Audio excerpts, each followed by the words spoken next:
RRB NTPC Yuji টিয়ার 1 exam, যেটা কিছুদিন আগে অনুষ্ঠিত হয়েছে এবং গতকাল এর অ্যান্সার কিও প্রকাশিত হয়েছে। তো আমরা এখানে আলোচনা করব যে তোমাদের এই যে এনটিপিসি এক্সাম, এখানে যা যা হিস্ট্রি থেকে কোশ্চেন এসেছে সেগুলোই আমরা কিন্তু টপিক ওয়াইজ আলোচনা করব। মানে বলতে পারো অ্যানসিয়েন্টের আলাদাভাবে কোশ্চেনগুলো আলোচনা করব, মিডিয়াভেলের আজকে আমরা মধ্যযুগীয় যে ভারতীয় ইতিহাস সেখান থেকে আলোচনা করব, এবং আধুনিক ভারতীয় যে ইতিহাস সেখান থেকে যা যা কোশ্চেন এসেছে আলাদা একটা ভিডিওতে আলোচনা করব। আমি চেয়েছিলাম একসাথেই তোমাদের সমস্ত কোশ্চেনগুলো আলোচনা করব, কিন্তু যেহেতু অনেক কোশ্চেন্স তোমাদের হিস্ট্রি থেকে এসেছে, তো সেক্ষেত্রে কিন্তু একটা ভিডিও করতে গেলে প্রচুর লম্বা একটা ভিডিও হয়ে যাবে।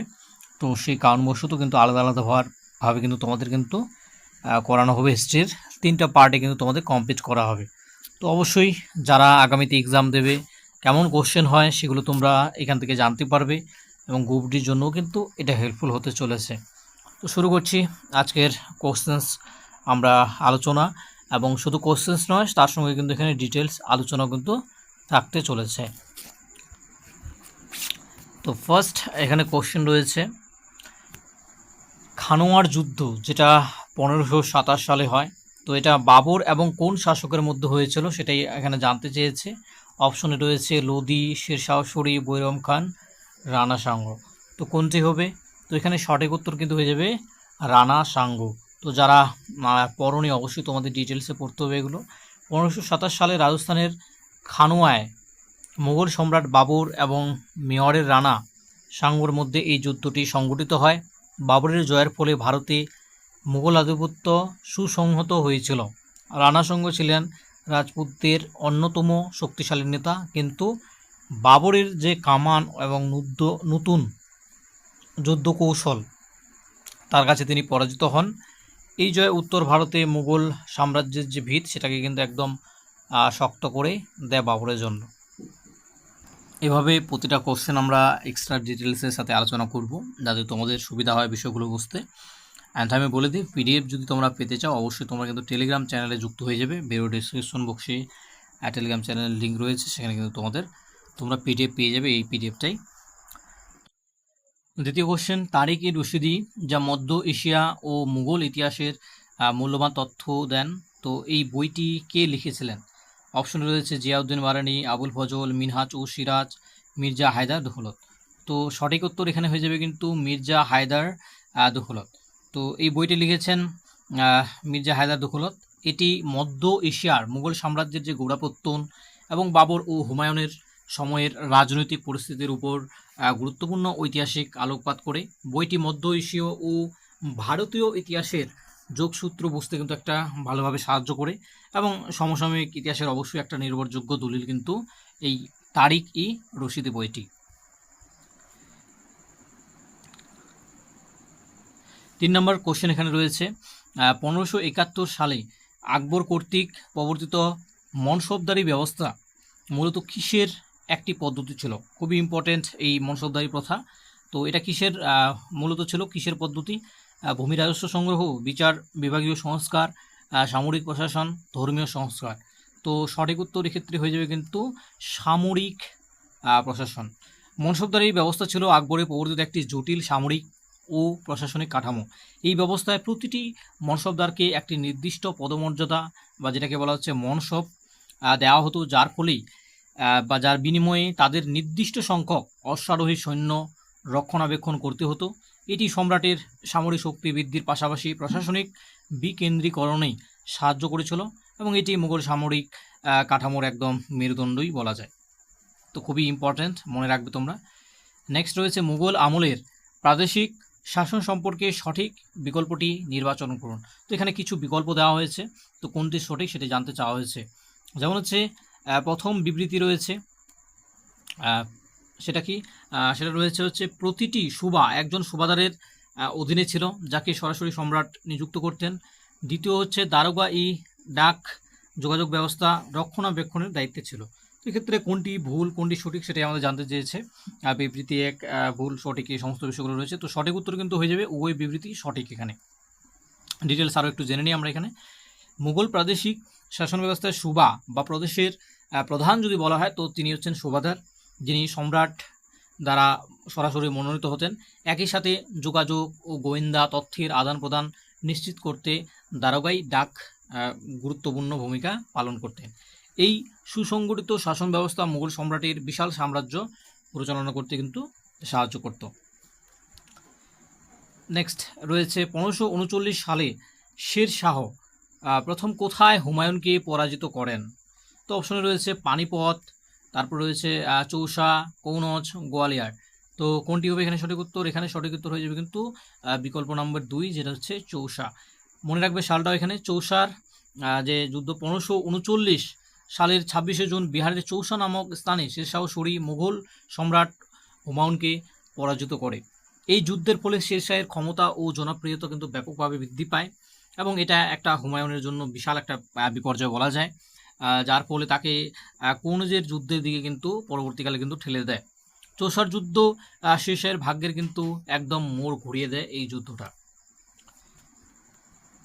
নেক্সট, নিম্নলিখিত কে ঘোড়া দাগা তারপরে সৈন্যদের বর্ণনামূলক বিবরণ হিসেবে চেহারা রাখার যে প্রবর্তন, মানে দাগ এবং হুলিয়া প্রথা কে প্রবর্তন করেন, এটাই মূলত হবে বাংলা যদি বলি আমি। তো এক্ষেত্রে আলাউদ্দিন খলজি, তারপরে অপশনে রয়েছে মোহাম্মদ বিন তুগলক, ইলতুৎমিশ, বলবন। কোনটি হবে এখানে সঠিক উত্তর? তো এক্ষেত্রে সঠিক উত্তর কিন্তু হয়ে যাবে আলাউদ্দিন খলজি। আলাউদ্দিন খলজি তার সামরিক সংস্কারের অংশ হিসেবে ঘোড়া চিহ্নিত করার জন্য দাগ এবং সৈন্যদের পরিচিত চিহ্নিত মানে নিশ্চিত করতে চেহারা বা বর্ণনামূলক রোল বা পদ্ধতি চালু করেন। এর উদ্দেশ্য কী ছিল? এর উদ্দেশ্য মূলত ছিল হচ্ছে প্রতিরোধ করা, মানে কিসের প্রতিরোধ? দুর্নীতি রোধ করা এবং ভুয়ো সৈন্য বা ঘোড়া যাতে বাহিনীতে অন্তর্ভুক্ত না হতে পারে সেদিকটা লক্ষ্য রাখা। এটি সুলতানের সেনাবাহিনীর যে দক্ষতা সেটা আরও দ্বিগুণভাবে কিন্তু বাড়িয়ে তোলে এই দাগ এবং হুলিয়ার মাধ্যমে। মুঘল প্রাদেশিক শাসন সম্পর্কে সঠিক বিকল্পটি নির্বাচন করুন। তো এইভাবে কিন্তু কোশ্চেন দেওয়া হচ্ছে বিকল্প হিসাবে, এর আগেও আমরা পেলাম। তো এখানে রয়েছে প্রথমটা হচ্ছে সুবাদার ছিলেন প্রদেশের প্রধান, আইন শৃঙ্খলার দায়িত্বে ছিলেন তিনি, প্রধান এবং আইন শৃঙ্খলার দায়িত্বে। সুবার রাজস্ব বিভাগের প্রধান ছিলেন হচ্ছে দেওয়ান। কোনটি হবে এখানে সঠিক উত্তর? বিকল্প প্রথম বলছে দুটোই সঠিক, দ্বিতীয় বলছে সঠিক 1, 2 ভুল এবং উভয় বিবৃতি ভুল, তারপরে ভুল রয়েছে, সঠিক রয়েছে। কোনটি হবে এখানে সঠিক উত্তর? এখানে সঠিক উত্তর কিন্তু হয়ে যাবে উভয় বিবৃতি কিন্তু একদম সঠিক এখানে রয়েছে। মুঘল শাসন ব্যবস্থা সুবাদার হচ্ছে প্রশাসনিক ও আইন শৃঙ্খলার একদম সর্বোচ্চ যদি কর্মকর্তা বলা হয় তো তিনি হচ্ছেন এই সুবাদার। অন্যদিকে রাজস্ব সংক্রান্ত সব কাজ দেখাশোনার জন্য দেওয়ান নিযুক্ত থাকতেন, যিনি সরাসরি কেন্দ্রীয় দেওয়ানের কাছে কিন্তু দায়বদ্ধ ছিলেন। এই দ্বিস্তরীয় প্রশাসনিক বিন্যাস ক্ষমতার ভারসাম্য বজায় রাখতে সহায়তা করত এই সুবাদার এবং হচ্ছে এই যে বলতে পারো এখানে দেওয়ান। ঠিক আছে, সুবার রাজস্ব বিভাগের প্রধান হিসাবে কিন্তু দেওয়ানি কিন্তু নিযুক্ত ছিল। নেক্সট 8 নম্বর কোশ্চেন, আকবরের রাজস্ব মন্ত্রী টোডরমল ফসলের ফলন, জমির জরিপ এবং দামের উপর ভিত্তি করে যে দক্ষ রাজস্ব ব্যবস্থা চালু করেছিলেন তার নাম কি? রায়তওয়ারি ব্যবস্থা, মনসবদারি ব্যবস্থা, জায়গিরদারি ব্যবস্থা, জাবতি ব্যবস্থা। আশা করছি পারবে এবারে। এটা সঠিক উত্তর হয়ে যাবে কিন্তু জাবতি ব্যবস্থা। তো রাজা টোডরমল প্রবর্তিত এই ব্যবস্থাকে জাবতি বা দহশালা ব্যবস্থা বলা হয়। এতে বিগত 10 বছরের ফসলের গড় উৎপাদন ও দামের উপর ভিত্তি করে কর নির্ধারণ করা হতো। এই রাজস্ব ব্যবস্থা আদায়কে আরও বিজ্ঞানসম্মত ও স্বচ্ছ করে তুলেছিল, মানে রাজস্ব ব্যবস্থা মানে রাজস্ব যে আয় করার যে বিষয়, এটি মুঘল অর্থনীতির স্থিতিশীলতায় একটা বিশাল কিন্তু ভূমিকা রাখে এই যাবতীয় ব্যবস্থা। তো এই পয়েন্টসগুলো একটু মাথায় রাখবে সঙ্গে। নেক্সট, 26শে জুন 1539 এ সংগঠিত চৌসার যুদ্ধ কাদের মধ্যে হয়েছিল? কিছুক্ষণ আগে আমরা পড়ে আসলাম। তো কোশ্চেন কিন্তু এভাবে কিন্তু রিপিট হয়, কিন্তু কোশ্চেনগুলো তোমরা যদি এগুলো করো পরবর্তী দেখবে তোমাদের কিন্তু আরও এক্সামে কিন্তু রিপিটও তোমরা দেখতে পাবে এই ধরনের কোশ্চেনগুলো। তো কার মধ্যে হয়েছিল? অপশনে রয়েছে আকবর, হিমু, তারপরে রয়েছে হুমায়ুন, শের শাহ সূরি, তারপরে হচ্ছে অরঙ্গজেব, দারা শিকো, বাবর, ইব্রাহিম লোদি। এক ফোনে আমরা দেখলাম সেটা কী হয়ে যাবে? এই অপশন 2 হয়ে যাবে, সেটা হচ্ছে হুমায়ুন ও শের শাহ সূরি। তো এখানে ডিটেলস আরও একটু দেখে নিই আমরা। চৌসার যুদ্ধ ছিল মুঘল সম্রাট হুমায়ুন এবং আফগান শাসক শেরশাহ সুরির মধ্যে একটা গুরুত্বপূর্ণ লড়াই, এবং যুদ্ধে হুমায়ুন কিন্তু এখানে পরাজিত হয় এবং নিজের প্রাণ বাঁচাতে সে কিন্তু গঙ্গায় ঝাঁপ পর্যন্ত দেয়। এই পরাজয়টি হুমায়ুনের জন্য একটা বিশাল বড় কিন্তু ধাক্কা ছিল, এবং বলা যায় শেরশাহের জন্য কিন্তু একটা রাজনৈতিক উত্থানের একটা পথ কিন্তু তৈরি হয় কিন্তু এই জয়ের মাধ্যমে। চৌসার জয়ের যে মানে চৌসার যুদ্ধ 1539 কিন্তু হচ্ছে এই যুদ্ধটা। তো নেক্সট কোশ্চেন রয়েছে, কোন মুঘল শাসক সাম্রাজ্যের অধিকাংশ জায়গায় যাবতীয় রাজস্ব ব্যবস্থা প্রবর্তনের জন্য পরিচিত? তো কিছুক্ষণ আগে আমরা দেখলাম কি হবে, অপশন রয়েছে আকবর বা হুমায়ুন, বাবর, ঔরঙ্গজেব। তো এটার সঠিক উত্তর হয়ে যাবে কিন্তু আকবর। তো আকবর তার রাজত্বকালে আমরা দেখলামই যে আধুনিকরণে টোডরমলের সহায়তায় এই যে যাবতীয় ব্যবস্থা সেটা কিন্তু প্রবর্তন করেন। এই ব্যবস্থা উত্তর ভারতের বেশিরভাগ অঞ্চলেই কিন্তু বলবৎ করা হয়েছিল। এর মাধ্যমে জমি পরিমাপ এবং উৎপাদনশীলতার ভিত্তিতে কর আদায় করা কিন্তু সম্ভব হয়েছিল। এটি আকবরের প্রশাসনের অন্যতম একটা সফল দিক বলা যেতে পারে। কোন মুঘল সম্রাট মনসবদারি ব্যবস্থা ও কেন্দ্রীভূত অমলাতন্ত্র প্রবর্তনের মাধ্যমে সাম্রাজ্যের কর্তৃক সুসংহত করেছিলেন? আকবর, মোহাম্মদ শাহ, হুমায়ুন, শাহজাহান। তো এখানে সঠিক উত্তর হয়ে যাবে কিন্তু একদম আকবর। আকবর হয়ে যাবে। আকবর তার শাসন ব্যবস্থাকে শক্তিশালী করতে মনসবদারি প্রথা ও দক্ষ আমলাতান্ত্রিক কাঠামো গড়ে তোলেন। এটি মুঘল সাম্রাজ্যের বিশাল ভূখণ্ড পরিচালনা করতে এবং সামরিক শক্তি ধরে রাখতে কিন্তু সাহায্য করেছিল। এই ব্যবস্থার মাধ্যমে তিনি অভিজাতদের সম্রাটের প্রতি যে অনুগত সেটা রাখতে কিন্তু একদম সক্ষম হয়েছিলেন। নেক্সট, পাল শাসক ধর্মপাল বিহারের ভাগলপুরের কাছে কোন বিখ্যাত বিশ্ববিদ্যালয়টি প্রতিষ্ঠা করেছিলেন?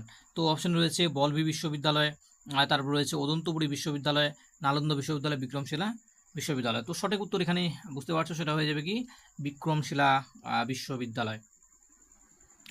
পাল সম্রাট ধর্মপাল বিক্রমশিলা বিশ্ববিদ্যালয় প্রতিষ্ঠা করেন, যা তৎকালীন সময়ে বৌদ্ধ শিক্ষার অন্যতম প্রধান কেন্দ্রে পরিণত হয়। এই বিশ্ববিদ্যালয়টি তার পাঠ্যক্রম এবং পণ্ডিতদের জন্য বিখ্যাত ছিল। এটি নালন্দার পাশাপাশি বৌদ্ধ শিক্ষার প্রসারে কিন্তু বিশাল একটা অবদান কিন্তু রাখে।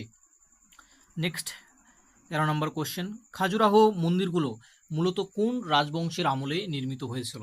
চান্দেলা, সোলাঙ্কি, তারপর হচ্ছে গাহর, ওয়াল, রাষ্ট্রকূট। তো এখানে সঠিক উত্তর হয়ে যাবে কোনটি? এখানে সঠিক উত্তর কিন্তু হয়ে যাবে চান্দেলা। খাজুরাহোর বিখ্যাত মন্দিরগুলি চান্দেলা রাজবংশের রাজারা 950 থেকে 1050 খ্রিস্টাব্দের মধ্যে নির্মাণ করেন। এই মন্দিরগুলি তাদের স্থাপত্য শৈলী এবং নিখুঁত ভাস্কর্যের জন্য বিশ্বের মধ্যে কিন্তু সমাদৃত। এগুলি প্রধানত যদি বলা হয় সেটা হচ্ছে হিন্দু ও জৈন ধর্মের দেবদেবীদের উৎসর্গ করা। এটি ভারতীয় চিত্রকলার একটা অনন্য নিদর্শন। তো চান্দেলা এই যে খাজুরাহো মন্দির, এটা কিন্তু অনেক সময় জিজ্ঞেস করা হয় যে কোন ধর্মের সঙ্গে যুক্ত, সেটা কিন্তু এখানে পেয়ে গেলে তোমরা, সেটা হচ্ছে হিন্দু ও জৈন ধর্মের। হয়তো রিপিটও হতে পারে কোশ্চেন, ঠিক আছে? তো এগুলো মনে রাখবে এই সমস্ত বিষয়গুলো। নেক্সট কোশ্চেন রয়েছে 14 নম্বর, যেখানে বলা হচ্ছে 1761 সালে মারাঠা সাম্রাজ্যের উত্তর অভিযাত্রী বাহিনী এবং আফগানদের রাজার জোটের মধ্যে কোন যুদ্ধটি হয়েছিল? প্রথম ইঙ্গ আফগান যুদ্ধ, পানিপথের তৃতীয় যুদ্ধ, তরাইনের দ্বিতীয় যুদ্ধ, না পেশোয়ার যুদ্ধ? তো সঠিক উত্তর এখানে কিন্তু পানিপথের তৃতীয় যুদ্ধ হয়ে যাবে।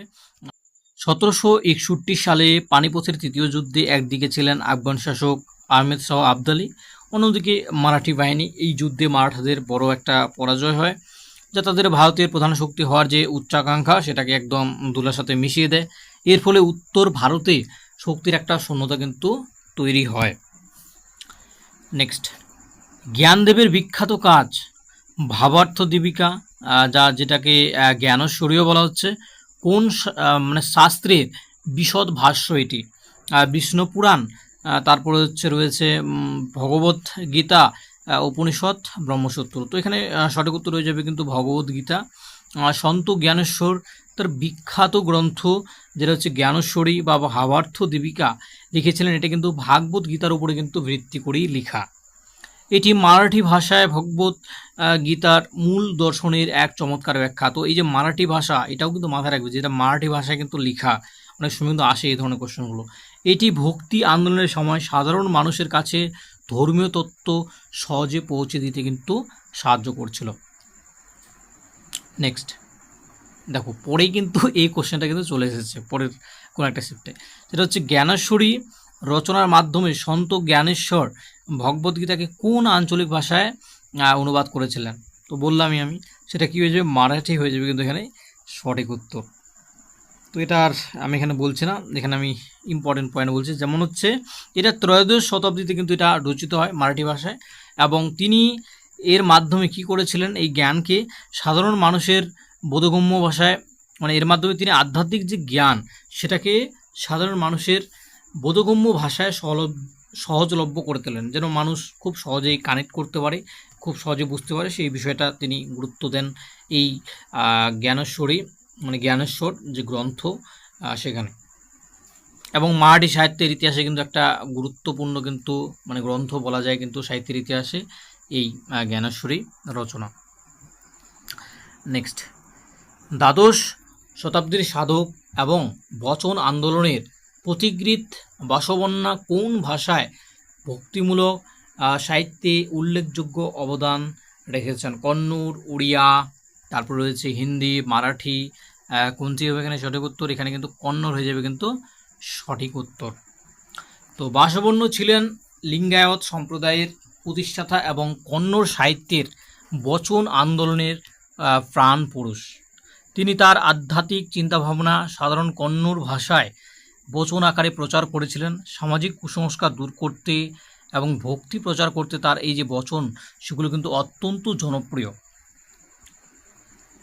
নেক্সট, সুলতানি আমলে ভারতে কোন স্থাপত্য কৌশলটি প্রবর্তিত হয়েছিল? তো অপশনে রয়েছে খিলান গম্বুজ, তারপর রয়েছে হচ্ছে ব্যারেল বোল্ডিং নির্মাণ কৌশল, কাঠের ট্রাস নির্মাণ, স্ল্যাব বিম ছাদ। তো এখানে উত্তরটা তোমরা দেখতে পেয়ে গেছো, সেটা হচ্ছে খিলান ও গম্বুজ হয়ে যাবে কিন্তু একটা গুরুত্বপূর্ণ স্থাপত্য, যেটা মানে প্রবর্তন কৌশল, স্থাপত্য কৌশল। এখানে আমরা একটু ব্যাখ্যা দেখে নেব, সেটা হচ্ছে সুলতানি আমলে ভারতে মুসলিম স্থাপত্য শৈলীর মিশ্রণে খিলান ও গম্বুজের ব্যবহার কিন্তু শুরু হয়। এর আগে ভারতীয় স্থাপত্য যেমন হচ্ছে ট্রামবেট বা কলাম বিম পদ্ধতি বেশ জনপ্রিয় ছিল। এই নতুন পদ্ধতির ফলে বড় বড় অডিটোরিয়াম ও মসজিদ নির্মাণ সহজ এবং দৃষ্টিনন্দন হয়ে ওঠে। নেক্সট কোশ্চেন রয়েছে, রৌপ্যর ঘাটতি মেটাতে মোহাম্মদ বিন তুগলক কোন ব্যবস্থা প্রবর্তন করেছিলেন? গ্যারিসন শহর, তারপরে হচ্ছে টোকেন মুদ্রা, ভূমি রাজস্ব সংস্কার, তারপর হচ্ছে মদ্যপান নিষিদ্ধকরণ। কোনটা করেছিলেন? তো তিনি কিন্তু টোকেন মুদ্রা কিন্তু চালু করেন। ঠিক আছে, টোকেন মুদ্রা। মোহাম্মদ বিন তুগলক রৌপ্যের ঘাটতি মেটাতে তামা ও পিতলের যে টোকেন মুদ্রা বা প্রতীকী মুদ্রা কিন্তু প্রবর্তন করেন, কিন্তু এই উদ্যোগ ব্যর্থ হয় কারণ এটি নকল করা খুব সহজ ছিল, যার ফলে অর্থনীতিতে একদম বিশৃঙ্খলার সৃষ্টি হয়।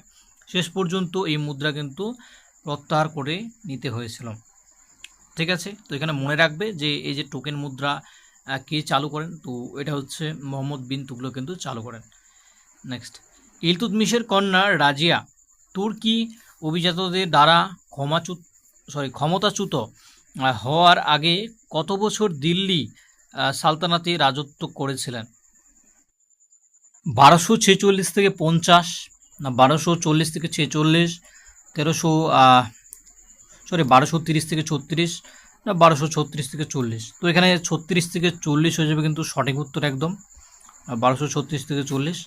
খুবই ইম্পর্টেন্ট একজন পার্সোনালিটিস বলা যায় সুলতান রাজিয়া, যিনি কিন্তু 1236 থেকে 40 পর্যন্ত শাসন ক্ষমতায় ছিলেন দিল্লি সালতানাতে।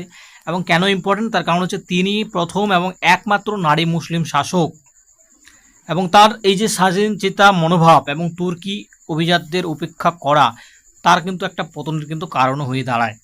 এবং সেই সময় যারা বলা যায় সেখানকার তার মন্ত্রী বা সে সমস্ত যারা ছিল তাকে কিন্তু মানে নারী হিসেবে কিন্তু তাকে কিন্তু এই যে সম্রাট হিসেবে কিন্তু তাকে কিন্তু মেনে নিতে পারেনি।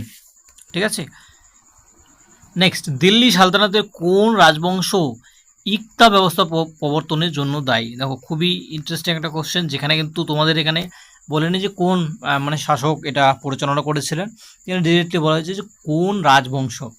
তো শায়েদ বা যেটা হচ্ছে সৈয়দ রাজবংশ বলতে পারি আমরা, মামিলুক রাজবংশ, গলজি রাজবংশ, তুগলক রাজবংশ। তো কোনটি হবে এখানে সঠিক উত্তর? এখানে সঠিক উত্তর হয়ে যাবে কিন্তু মামিলুক রাজবংশ। তো মামিলুক রাজবংশ কিন্তু হয়ে যাবে এখানে সঠিক উত্তর। মামিলুক রাজবংশের সুলতান মানে হচ্ছে ইলতুৎমিশ হচ্ছে ইকতা ব্যবস্থা প্রবর্তন করেন, এবং এটি ভূমি অনুদান ব্যবস্থা, যেখানে সামরিক কর্মকর্তাদের বেতনের বদলে ভূমি রাজস্ব সংগ্রহের অধিকার দেওয়া হয়। এটি সালতানাত প্রশাসনের ভিত্তি প্রস্তর স্থাপনে কিন্তু সহায়তা করে। এবং এখানে মনে রাখবে মামিলুক রাজবংশকে কিন্তু এটাকে কিন্তু বলা হয় কিন্তু দাস রাজবংশও বলা হয় বা স্ল্যাব ডাইনেস্টিও কিন্তু বলা হয়। নেক্সট, আলাউদ্দিন খলজির দাক্ষিণাত্য অভিযান সফলভাবে পরিচালনা করার জন্য কোন মহান সেনাপতি দায়ী ছিলেন? গিয়াসউদ্দিন তুগলক, মালিক কাফুর, বলবন, তারপর হচ্ছে কুতুবউদ্দিন আইবক। তো এটা মালিক কাফুর হয়ে যাবে, মনে রাখবে এটা। মালিক কাফুর ছিলেন আলাউদ্দিন খলজির বিশ্বস্ত সেনাপতি। তিনি দেবগিরি, তারপর হচ্ছে ওয়ারাঙ্গল, তারপর হচ্ছে দারসমুদ্র এবং মাদুরাইয়ের মতো দক্ষিণ ভারতের যে সমস্ত রাজ্য সেগুলোতে ব্যাপকভাবে তিনি লুট করেন এবং এই অঞ্চলগুলোকে দিল্লির কর্তৃত্বাধীনে নিয়ে আসেন, এবং তার সামরিক প্রতিভা আলাউদ্দিনের যে ক্ষমতা সেটা প্রশাসনের মূল ভূমিকা কিন্তু এই মালিক গফুর কিন্তু পালন করেন, মূল ভূমিকা পালন করেন। নেক্সট, 1309 খ্রিস্টাব্দে মালিক গাফুর দক্ষিণ ভারতে কোন রাজ্য আক্রমণ করেছিলেন? দেখো একদম এর আগেই একটা কোশ্চেন করলাম, তার রিলেটেডই কিন্তু কোশ্চেন কিন্তু তোমাদের পরবর্তী শিফটেও কিন্তু এসেছে, যেখানে বলা হচ্ছে কোন রাজ্য আক্রমণ করেন এই 1309। তো খুবই ইম্পর্টেন্ট, মনে রাখবে এটা কোশ্চেন। যাদব রাজ্য, কাকতীয় রাজ্য, পাণ্ড্য রাজ্য, হৈসল রাজ্য। তো এখানে সঠিক উত্তর কিন্তু হয়ে যাবে কিন্তু কাকতীয় রাজ্য। ঠিক আছে, কাকতীয় রাজ্য। এখানে আরও একটু দেখে নিই আমরা, সেটা হচ্ছে 1309 সালে মালিক গাফুর দাক্ষিণাত্য অভিযানের অংশ হিসাবে ওয়ারাঙ্গলের যে কাকতীয় রাজ্য সেটাকে আক্রমণ করেন, এবং রাজা প্রতাপ রুদ্রদেব পরাজিত হন এবং প্রচুর ধনরত্ন সহ কোহিনূর হীরা দিল্লির যে সুলতান তার হাতে তুলে দেন। এটি ছিল মালিক গাফুরের অন্যতম সামরিক অভিযান আমরা বলতে পারি। নেক্সট, 24 নম্বর, দিল্লির কোন সুলতান রাজধানী দিল্লি থেকে দেওগিরি বা যেটাকে দৌলতাবাদ বলা হচ্ছে সেখানে নিয়ে যান এবং দাক্ষিণাত্যের উপর নিয়ন্ত্রণ জোরদার করার চেষ্টা করেছেন এই দিল্লি থেকে দৌলতাবাদে নিয়ে যাওয়ার মাধ্যমে? তো কোন শাসক হবে? মোহাম্মদ বিন তুগলক, ফিরোজ শাহ তুগলক, না আলাউদ্দিন খলজি, না এখানে হয়ে যাবে গিয়াসউদ্দিন তুগলক? তো এখানে মনে রাখবে মোহাম্মদ বিন তুগলক কিন্তু হয়ে যাবে সঠিক উত্তর। মোহাম্মদ বিন তুগলক প্রশাসনের সুবিধার কথা ভেবে তিনি রাজধানী কিন্তু দিল্লি থেকে দেওগিরিতে স্থানান্তর করেন এবং দেওগিরির নাম রাখেন দৌলতবাদ। তো এটাও জানতে চাইতে পারে যে কে নাম রেখেছিলেন দেওগিরির নাম দৌলতাবাদ। কিন্তু এই সিদ্ধান্তটি ভুল প্রমাণিত হয়, কারণ দাক্ষিণাত্যে প্রশাসন চালানো কঠিন হয়ে পড়ে এবং উত্তর ভারতের সীমান্ত অরক্ষিত হয়ে পড়ে। শেষ সময় তাকে আবার কিন্তু দিল্লিতে ফিরিয়ে নিতে হয় এই রাজধানী। দিল্লি সালতানাতের সময় খুত, তারপর হচ্ছে মুকাদ্দম এবং পাথওয়ারি কারা ছিলেন? গ্রামের এখানে রয়েছে অপশনে গ্রামের কর্মকর্তা, শহরের কর্মকর্তা, তো হচ্ছে প্রাদেশিক কর্মকর্তা, রাজ দরবারের কর্মকর্তা। তো এখানে সঠিক হয়ে যাবে কিন্তু গ্রামের কর্মকর্তা। কি বলা হচ্ছে? দিল্লি সালতানাতের শাসন ব্যবস্থায় খুত কারা? যারা হচ্ছে গ্রামের প্রধান। মুকদ্দম এবং পাটোয়ারি ছিলেন গ্রামীণ স্তরের কর আদায়ের ব্যক্তি, তো তাদেরকে বলা হতো। তারা সুলতানি প্রশাসনের সাথে গ্রামের সাধারণ মানুষের সংযোগ রক্ষাকারী হিসেবে কিন্তু কাজ করতেন এবং রাজস্ব সংগ্রহের জন্য কিন্তু বিশেষ ভূমিকা কিন্তু তাদের ছিল। নেক্সট, 26 নম্বর কোশ্চেন, কে বহলুল লোদির উত্তরাধিকারী হন এবং 1479 খ্রিস্টাব্দে কিন্তু সিংহাসনে বসেন? ইব্রাহিম লোদি, মোহাম্মদ শাহ, সিকান্দার লোদি, আলম শাহ। তো এক্ষেত্রে সঠিক উত্তর হয়ে যাবে কিন্তু সিকান্দার লোদি। একটু ডিটেলস আমরা জেনে নেব এখানে। বহলুল লোদি মৃত্যুর পর তার পুত্র নিজাম খাঁ সিকান্দার শাহ বা সিকান্দার লোদি উপাধি নিয়ে 1479 সালে দিল্লির সিংহাসনে বসেন। তিনি লোদি বংশের শ্রেষ্ঠ শাসক হিসেবে কিন্তু বিবেচিত হন। তিনি আগ্রা শহর প্রতিষ্ঠিত করেছিলেন। আগ্রা শহর কে প্রতিষ্ঠা করেন? তো এই বগলুল লোদি কিন্তু প্রতিষ্ঠা করেন এবং সাম্রাজ্যের সীমানা বিস্তার কিন্তু তিনি করেছিলেন। নেক্সট 27 নম্বর, শ্রী দুর্গ নির্মাণের পেছনের একটি সামরিক কারণ যদি বলা হয় তো সেটা কি ছিল? যেমন এখানে অপশনে রয়েছে বৌদ্ধ মঠের জন্য দিল্লিকে মঙ্গল আক্রমণ থেকে রক্ষা করা, তারপর হচ্ছে সাঙ্গাড়া রাজপুতদের জন্য বাণিজ্য কেন্দ্র হিসেবে, না চোলদের উপর খলজির জয়ের স্মারক হিসেবে। তো এখানে মনে রাখবে এটা কিন্তু দিল্লিকে যে মঙ্গল আক্রমণ যেটা হওয়ার একটা সম্ভাবনা, তো সেই মঙ্গল আক্রমণ থেকে রক্ষা করার জন্যই মূলত কিন্তু এটা করা হয়। আলাউদ্দিন খলজি তার শাসনকালে মঙ্গল আক্রমণের ভয়ে ভীত ছিলেন। এই হুমকি থেকে দিল্লিকে সুরক্ষিত করার জন্য তিনি কিন্তু শ্রী দুর্গ নির্মাণ করেন। এটি একটি শক্তিশালী প্রতিরক্ষা ব্যবস্থা যা মঙ্গলদের বারংবার আক্রমণ থেকে রাজধানী শহরটিকে কিন্তু রক্ষা করতে সাহায্য করেছিল। তো এগুলো পয়েন্ট অবশ্যই মনে রাখবে তোমরা। নেক্সট, সুলতান হওয়ার আগে আলাউদ্দিন খলজি জালালউদ্দিনের অধীনে কোন গুরুত্বপূর্ণ পদে ছিলেন? তো জানোই যে জালালউদ্দিনের পর আলাউদ্দিন খলজি সুলতান হন। তো তিনি কোন পদে ছিলেন সুলতান হওয়ার পূর্বে?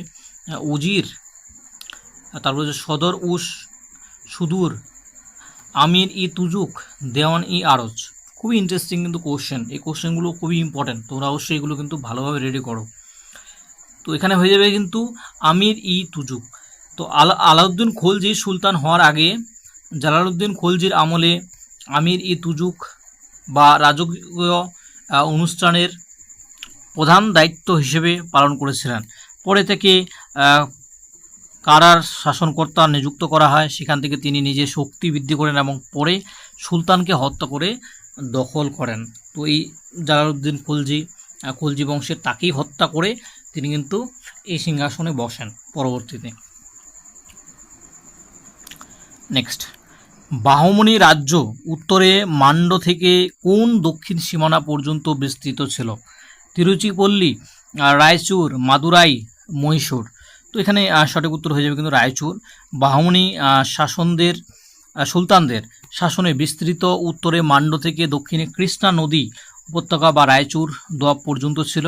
এই রায়চুর দোয়াব নিয়ে বাহমনি ও বিজয়নগর সাম্রাজ্যের মধ্যে দীর্ঘস্থায়ী ও রক্তক্ষয়ী লড়াই চলত। এটি ছিল উভয় রাজ্যের জন্য কৌশলগতভাবে গুরুত্বপূর্ণ একটা কিন্তু এলাকা।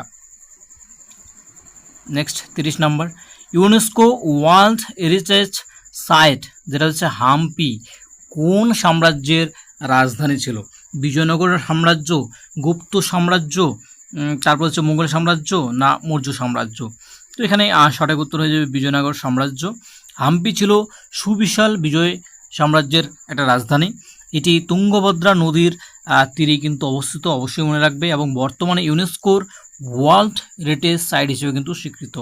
এর স্থাপত্যশৈলী এবং মন্দিরগুলো আজও বিজয়নগর সাম্রাজ্যের ঐতিহ্য ও সংস্কৃতির সাক্ষ্য বহন করে। নেক্সট, কদম্ব রাজবংশের প্রতিষ্ঠাতা কে ছিলেন? তো এখানে সঠিক উত্তর হয়ে যাবে ময়ূর শর্মন। কদম্ব রাজবংশ 4th শতাব্দীতে ময়ূর শর্মন দ্বারা প্রতিষ্ঠিত হয়েছিল এবং তিনি পল্লবদের অধীনে থাকলেও পরবর্তীকালে স্বাধীনতা ঘোষণা করেন এবং কর্ণাটকের বনবাসী অঞ্চলে তার শাসন প্রতিষ্ঠা করেন। কদম্বরাই প্রথম কন্নড় ভাষাকে প্রশাসনিক ভাষায় পরিণত করার উদ্যোগ নিয়েছিলেন। তো এটাও একটা ইন্টারেস্টিং ফ্যাক্ট তোমরা পেলে, তো এগুলো মনে রাখবে, খুব ইম্পর্ট্যান্ট এগুলো বিষয়গুলো। নেক্সট 32, নিচের কোন চোল শাসক শক্তিশালী নৌবাহিনী তৈরি এবং শ্রীলঙ্কা, মালদ্বীপ ও লক্ষদ্বীপ বিজয়ের কৃতিত্ব অর্জন করেন? তো অপশনে রয়েছে বিজয়ালয়, তারপর রয়েছে প্রথম রাজারাজ, তারপর রয়েছে প্রথম রাজেন্দ্র, রয়েছে প্রথম কুলোতুঙ্গ। তো এদের মধ্যে কোনটি হবে? এখানে সঠিক উত্তর কিন্তু হয়ে যায় প্রথম রাজরাজ। ওকে, প্রথম রাজারাজ। প্রথম রাজরাজ চোলদের এক অজেয় নৌবাহিনী গঠন করেছিলেন। তার এই বিশাল নৌবাহিনীর সাহায্যে তিনি কিন্তু শ্রীলঙ্কা, মালদ্বীপ এবং সমুদ্র উপকূলবর্তী গুরুত্বপূর্ণ দ্বীপপুঞ্জ জয় করতে সক্ষম হয়েছিলেন। এটি তাকে ভারতীয় মহাসাগরে একচ্ছত্র আধিপত্য প্রদান করেছিল। নেক্সট 33 নম্বর, প্রারম্ভিক মধ্যযুগীয় কোন রাজা গঙ্গাইকোন্ড উপাধি গ্রহণ করেছিলেন? তো এটা প্রিভিয়াস ইয়ারে প্রচুর এসেছে এই কোশ্চেনটা। তো সেটা হয়ে যাবে, দেখো এখানে অপশন রয়েছে দ্বিতীয় পুলকেশী, আর প্রথম রাজেন্দ্র, তারপর রয়েছে রাজারাজ, তারপর রয়েছে বিজয়াচল। তো এখানে সঠিক উত্তর হয়ে যাবে প্রথম রাজেন্দ্র। প্রথম রাজেন্দ্র চোল তার উত্তর ভারত অভিযানের সময় গঙ্গা নদী পৌঁছেছিলেন। এই বিজয়কে স্মরণীয় করে রাখতে এবং সম্মান জানাতে তিনি কিন্তু এই যে গঙ্গাইকোন্ড বা যেটাকে বলা হচ্ছে গঙ্গার বিজেতা, এই উপাধিটি কিন্তু তিনি নেন। তিনি গঙ্গাইকোন্ড চোলপুরম নামে একটা নতুন রাজধানীও কিন্তু প্রতিষ্ঠা করেন এই গঙ্গার বিজয়কে স্মরণীয় করে রাখতে। নেক্সট, দক্ষিণ ভারতের কোন রাজবংশের ক্ষমতাচ্যুত হওয়ার পর চোলরা ক্ষমতায় আসে? তো অপশনে রয়েছে চের, সাতবাহন, পল্লব, রাষ্ট্রকূট। তো সঠিক উত্তর কিন্তু হয়ে যাবে পল্লব। চোলরা নবম শতাব্দীতে পল্লব রাজবংশের দুর্বলতার সুযোগ নিয়ে দক্ষিণ ভারতে তাদের যে আধিপত্য সেটা বিস্তার করে, এবং যে বিজয়াচল কাঞ্চিপুরম থেকে পল্লবদের সরিয়ে দিয়ে চোল যে সাম্রাজ্য সেটার কিন্তু একটা ভিত্তি স্থাপন করেন। এর মাধ্যমে দক্ষিণ ভারতে দীর্ঘস্থায়ী চোল সাম্রাজ্যের কিন্তু নতুন যুগ শুরু হয়। নেক্সট 35 নম্বর, একদম শেষে আমরা চলে এসেছি। কোন চোল শাসক গঙ্গাইকোন্ড চোলপুরমকে রাজধানী হিসেবে প্রতিষ্ঠা করেছেন? তো এক ফোনে আমরা দেখলাম। তো এখানে সঠিক উত্তর হয়ে যাবে প্রথম রাজেন্দ্র, ভুলে যাচ্ছে প্রথম রাজেন্দ্র, কিন্তু এখানে হয়ে যাবে কিন্তু সঠিক উত্তর এটা না, প্রথম রাজেন্দ্র চোল তার উত্তর ভারত অভিযানের সাফল্যের স্মারক হিসেবে এটাকে শহরটি করে তোলেন এবং এটাকে রাজধানী করেন। এটা আমরা এখনই দেখলাম। এবং এখানে মনে রাখবে যে এই শহরটি কিন্তু তার বিশাল মন্দির এবং জলপথের জন্য কিন্তু বিখ্যাত। চোল শাসনামলে তামিল ভক্তি স্তোত্রগুলির জনপ্রিয়তার পেছনে একটি উল্লেখযোগ্য কারণ কী ছিল? মন্দির আচার অনুষ্ঠানের প্রত্যাখ্যান, তারপর হচ্ছে ভেলাল্লা কৃষক ও শাসকদের সমর্থন, বৈদিক প্রথার বিরোধিতা, স্থানীয় উপজাতীয় দেবতাদের উপাসনার উপর গুরুত্ব। তো এখানে সঠিক উত্তর হয়ে যাবে ভেলাল্লা কৃষক ও শাসকদের সমর্থন। চোল রাজারা অভিজাত ভেলাল্লা কৃষকরা ভক্তি আন্দোলনের কবি ও তাদের গীতের পৃষ্ঠপোষকতা করেছিলেন। তাদের সমর্থনের ফলেই ভক্তি স্তোত্রগুলো সাধারণ মানুষের কাছে ব্যাপকভাবে প্রচারিত হয় এবং জনপ্রিয় হয়ে ওঠে। রাজকীয় ও সামাজিক সমর্থন ভক্তি আন্দোলনকে দক্ষিণ ভারতের সংস্কৃতির একটি অবিচ্ছেদ্য অংশে পরিণত করেছিল। তো এই ছিল আজকের সেশন। যা কোশ্চেন টোটাল 36+ কোশ্চেন কিন্তু তোমাদের এই বলা যায় মধ্যযুগীয় ভারত থেকে বা মিডিয়েভাল হিস্ট্রি থেকে কিন্তু এনটিপিসি ইউজিতে কিন্তু এবারে তোমাদের কোশ্চেন এসেছিলো। যা কোশ্চেন এসেছিলো অ্যাজ ইট ইজ সে সমস্ত কোশ্চেনগুলো এখানে রাখা হয়েছে এবং সেগুলোর এক্সপ্লেনেশনও তোমাদের দেওয়া হলো। আশা করছি তোমাদের ভালো লেগেছে এবং এই পিডিএফ যদি তোমাদের পেতে হয় অবশ্যই তোমার টেলিগ্রাম চ্যানেলে যুক্ত হবে এবং আরও ভিডিও আসছে। তো সেগুলো দেখার জন্য অবশ্যই তোমরা কী করবে, চ্যানেলটিকে সাবস্ক্রাইব করে রাখবে এবং অবশ্যই তোমাদের মতামত জানাবে, লাইক করবে। Thank you.